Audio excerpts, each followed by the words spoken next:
¿Cómo están? La filosofía historicista de la ciencia resulta de una larga tradición en torno a la historia de la ciencia. Por un lado hay historiadores franceses a lo largo del siglo XX, como Émile Meyerson, Alexander Coiré, Gaston Bachelard, Georges Canguilhem. Por otro lado hay historiadores ingleses como Alistair Crombie, Isaac Bernard Cohen. Y en los años 30, en un lugar curioso que ellos llamaban América, así en general, George Sarton, Ludwig Fleck, Thomas Kuhn en los años 50.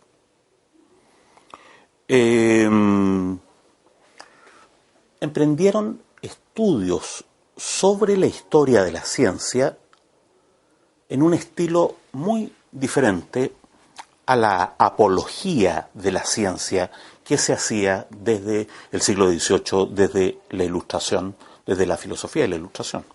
La primera gran apología de la historia de la ciencia es la enciclopedia de Diderot y d'Alembert.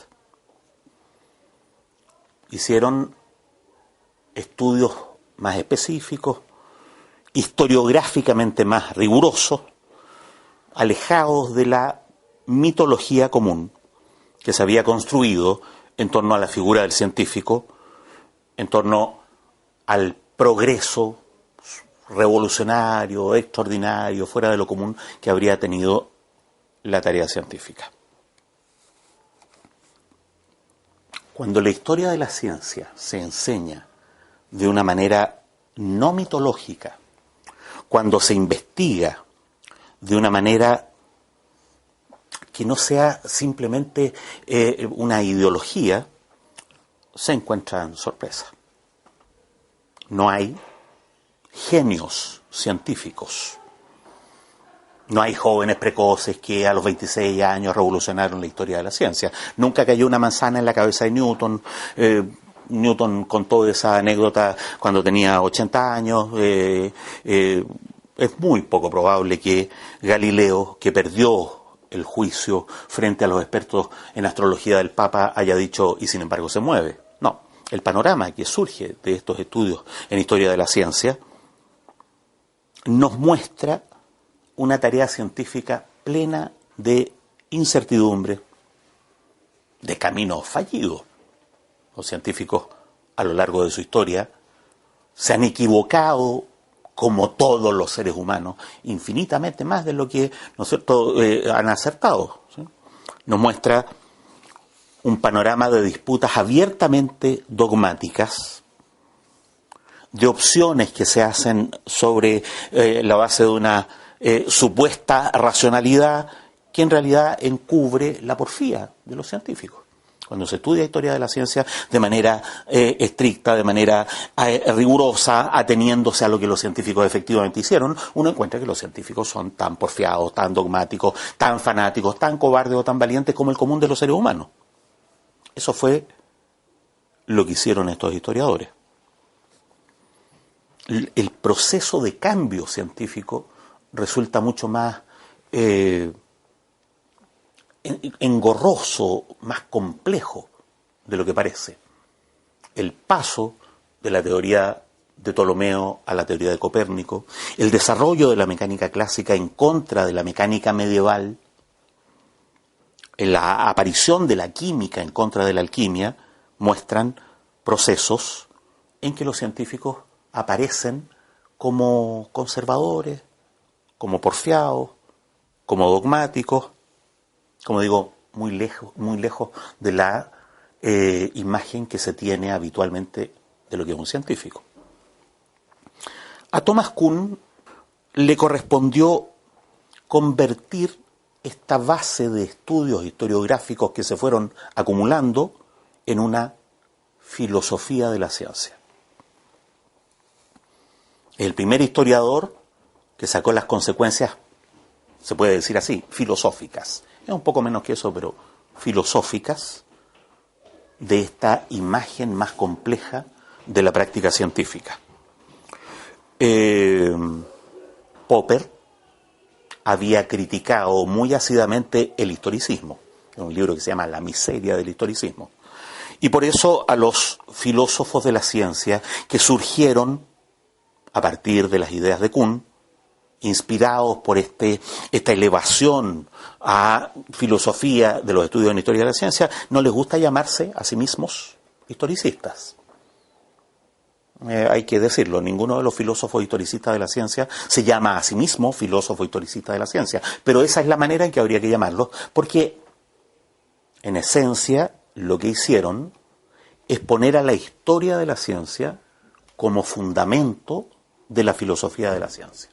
Por eso, en este curso, lo que hemos hecho es distinguir una filosofía clásica de la ciencia, el inductivismo, el método hipotético-deductivo, el empirismo lógico, el falsacionismo de Popper, de lo que vamos a ver ahora como una filosofía historicista de la ciencia. Los filósofos historicistas, más o menos entre 1960 y 1975, desarrollaron una problemática. Hasta el día de hoy esa es, en esencia, la problemática. Las posturas esenciales, básicamente tres. La teoría de los paradigmas de Thomas Kuhn, el anarquismo epistemológico de Paul Feyerabend. Paul Feyerabend tiene un libro que se llama Tratado contra el método.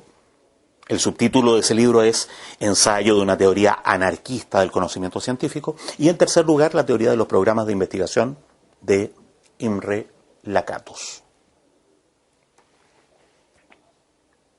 Kuhn inaugura esta filosofía historicista de la ciencia con su libro, segundo libro, La estructura de las revoluciones científicas en 1962. Eso produce una polémica enorme.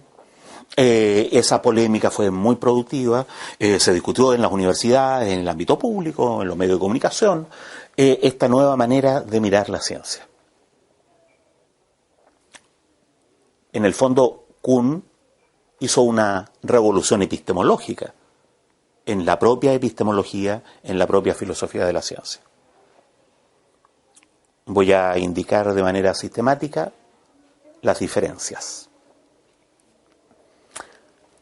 Por un lado, la filosofía clásica de la ciencia consideró como sujeto de la investigación científica al científico. Y entonces las historias de la ciencia eran la historia de Newton, la de Galileo, la de los genios, ¿no es cierto? La de jóvenes como Heisenberg o genios extraordinarios como Einstein.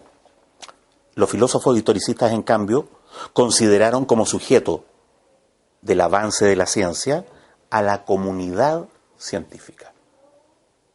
Y entonces el problema dejó de ser cómo a un científico se le ocurre una idea genial, cómo descubre algo que nadie había descubierto, deja de ser eso y empieza a ser más bien cómo se imponen las ideas en una comunidad, cómo circulan, cómo son aceptadas, cómo es que una comunidad entera cambia de opinión. Por ejemplo, una comunidad de astrólogos que creen en la teoría geocéntrica empiezan a ser una comunidad de astrónomos que creen en la teoría heliocéntrica de Copérnico, como caso ejemplar. Los filósofos clásicos de la ciencia se preguntaron, ¿qué es la ciencia?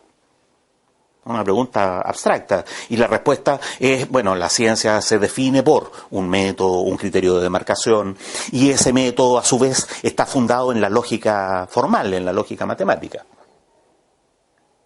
Los filósofos historicistas, en cambio, se hicieron una pregunta mucho más práctica. ¿Qué hacen los científicos? No una definición a priori. Esto es la ciencia y el que no hace esto no es científico, sino una caracterización empírica. Estos son los científicos. Todo el mundo acepta que ellos son. ¿Qué hace que sean científicos? ¿Qué de lo que hacen contribuye al progreso de la ciencia? Y esa es otra diferencia. Mientras los filósofos clásicos de la ciencia estudiaron lo que la ciencia es, ejemplarmente los enunciados, las hipótesis, las teorías, los filósofos historicistas se concentraron en cómo la ciencia cambia. Mientras en un caso el tema es qué caracteriza a la teoría de manera estática, en el otro caso el gran tema es cómo los científicos pasan de una teoría a otra, un enfoque que se puede llamar dinámico, empírico, mientras en un caso el fundamento firme que los filósofos tienen para discutir entre ellos es la lógica, en este otro caso, en la filosofía historicista, es la historia de la ciencia. Mientras los filósofos clásicos supusieron que una teoría científica estaba basada solo en hechos, en lógica, los filósofos historicistas, estudiando empíricamente cómo los científicos discuten entre sí, llegaron a la conclusión de que hay mucho más que hechos, mucho más que lógica, muchas ideas de la época, muchos prejuicios, muchas porfías, muchos fundamentos filosóficos no asumidos y sin embargo operantes, es decir, una gestación de la teoría y un mecanismo de cambio muchísimo más complejo que el que los filósofos clásicos imaginaron. El gran Newton estuvo muchos años de su vida discutiendo qué día, a qué hora había sido creado el universo. En su época, el vicerrector de la Universidad de Cambridge había llegado a la conclusión de que el universo fue creado el año 4004, el 23 de octubre a las 9 de la mañana. Había que basarse en el Génesis, en el Antiguo Testamento, sumar todos los años de Adán, todos los años de Matusalén y llegar a esa conclusión. Newton discutió si eran 4000 años antes de Cristo, si eran 4500, si eran 4532, si era el 23 de octubre o el 12 de julio, si era a las 9 de la mañana o a las 12 del día. Discutió la hora de la creación. Entonces uno dice, ¿Newton fue un gran científico o un fanático religioso? La pregunta en la filosofía historicista es, bueno, entonces, ¿qué de las cosas que hizo Newton forman parte del progreso de la ciencia? La ley de gravitación, el principio de inercia, y qué cosas no forman parte. Este problema de la cronología absoluta, o los libros de alquimia que tenía en su biblioteca. El 80% de los libros que Newton tenía en su biblioteca eran de alquimia, ¿no? O, se puede decir de esta manera, ¿qué acciones de un científico? Los científicos toman desayuno, los científicos engañan a la señora, los científicos dicen la verdad o dicen mentira. Bueno, pero ¿cuál de todas esas acciones contribuye al progreso de la ciencia? En términos de Max Weber, que es el más fome de los sociólogos de la historia de la sociología, se puede llamar acción racional a una acción que consigue lo que se propone.